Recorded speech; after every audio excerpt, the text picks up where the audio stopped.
So this episode, let's talk about our route. We're going to cross the United States from the Pacific to the Atlantic. So we're going from the west to the east. We'll begin in Seattle, actually outside of Seattle, our home on Bainbridge Island. For those that say that Seattle is not on the Pacific Ocean, I must respectfully disagree. We're on the Puget Sound, and the Puget Sound empties into the Pacific Ocean. It's saltwater, so it counts. We're going to Yorktown, and Yorktown is on the Chesapeake Bay, which empties into the Atlantic Ocean.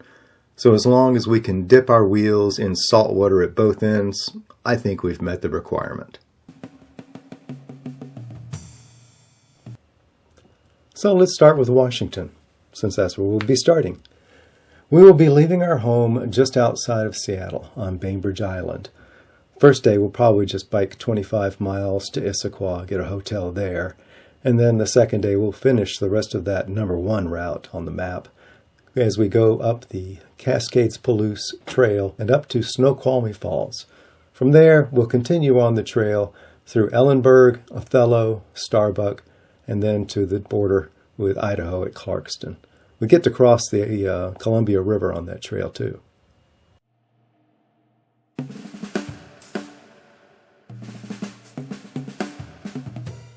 And on to Idaho. We'll cross into Idaho at Clarkston, and then from there we'll go to Kamiah, which is one long day. Then we're going to have a second long day as we go to Wilderness Gateway, which is where we're going to be camping for the night. There's a lovely campground there. And then the next day, we'll head from there to Lolo Hot Springs. And there we will probably take a day off and soak in some hot springs.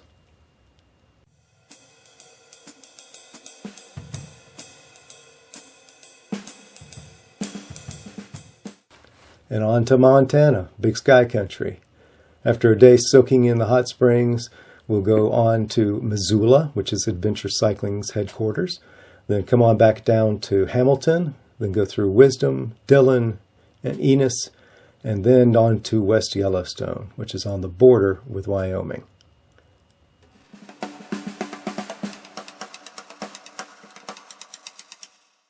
And on to Wyoming. We'll enter Wyoming at Yellowstone, so we'll spend a day looking at geysers, trying not to get hit by RVs, watching out for bears. That night, we'll camp in Headwaters Campground. It's a big campground there. The next day, we go through Grand Tetons and climb up a long climb, descend into Dubois. Then from there, we go to Lander, Jeffrey City, and Rawlins. We'll probably spend an extra day in Rawlins and then on to Riverside.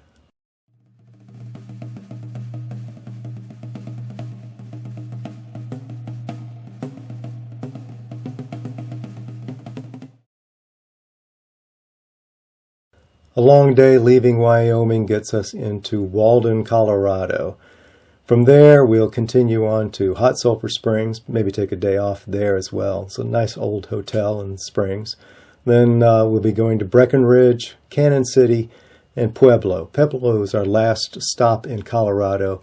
We'll probably take an extra day there as well, since there's bike shops.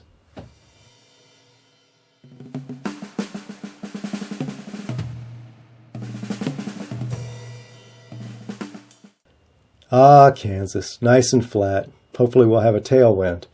As you can see, it's pretty much west to east there. The first day is kind of long, 112 miles. The rest of the days are really about 70 to 80 miles with just a couple of 100 feet of climbing. We'll go through Eads, Leoti, Ness City, Ellenwood, Heston, Eureka, Chanute, and Pittsburgh. And then we'll cross into Missouri.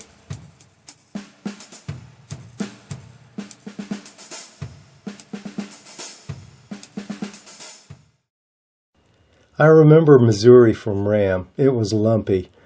We'll be coming into Missouri at Ash Grove, and we'll go through Marshfield, Houston, Ellington, Farmington, and then we'll cross into Illinois. Most of the days here are 60 miles or so with about 2,000 feet of climbing.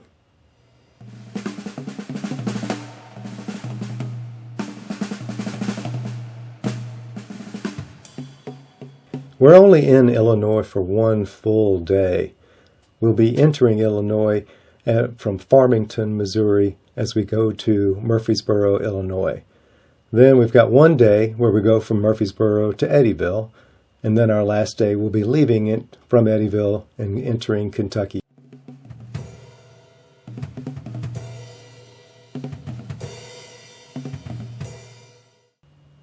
Ah, Kentucky, the penultimate state. Once we cross the river into Kentucky, we'll head to Seabury for the night. Then we'll go to Falls of Bruff State Park and stay at a hotel there. Hopefully some of our friends from Nashville can come up and visit us there. Then we'll go on to Munfordville, Springfield, Berea, Buckhorn, and Happy Valley before going into Virginia at breaks. A number of these towns and roads I've done before on brevets that we did up in Kentucky.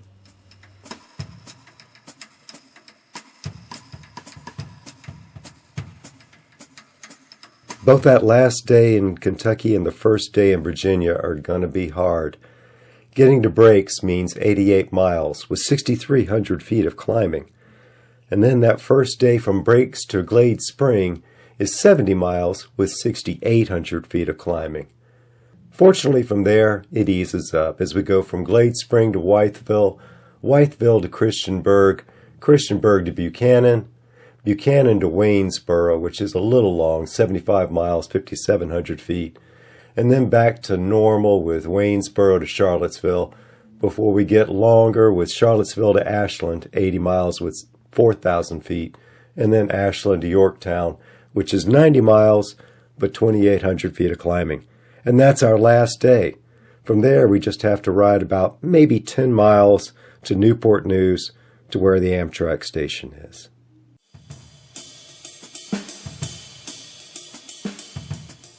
So that's our route. How did we come up with it? A lot of it is Adventure Cycling Association. It's their Trans-America route. Parts of it are also from their Lewis and Clark route in order to get us up to Washington. There's also the Palouse Cascades Trail. I've used Adventure Cycling Association routes before. I used it from Vancouver down to San Francisco back about 7 years ago. They're good roads, quiet roads, not always perfect roads because there are no perfect roads, and they've got all of the other resources listed. Resources were important to us because Carol's going to be riding an e-bike, and so we need to be able to charge that thing up. So that's why we're going to be staying in hotels most nights. Also, again, I just wanted to know where all of the good places to eat were, all of the good hotels were. Adventure Cycling Association maps will even tell you where the wineries are. So they're great resources to use.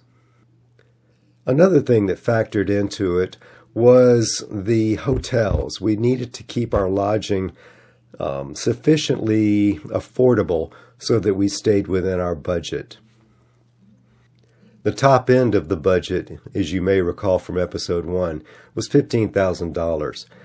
If we only stay the nights that we currently have planned, we're going to be able to do our lodging for under $6,000, and that's pretty good. And then the last part of it was we needed to finish up near where there was Amtrak so that we could get ourselves home and our bicycles. It's hard to fly with an e-bike. By finishing up in Norfolk and biking to Newport News, we can catch Amtrak all the way into Atlanta. We've got family there, and we'll visit with them for a while. Then we'll catch Amtrak down to New Orleans to Los Angeles, and then Los Angeles back up to King Street Station in Seattle, which is just a short ferry ride from home. So now you know where we're going to be going. Next week, we'll tell you about what we're bringing with us.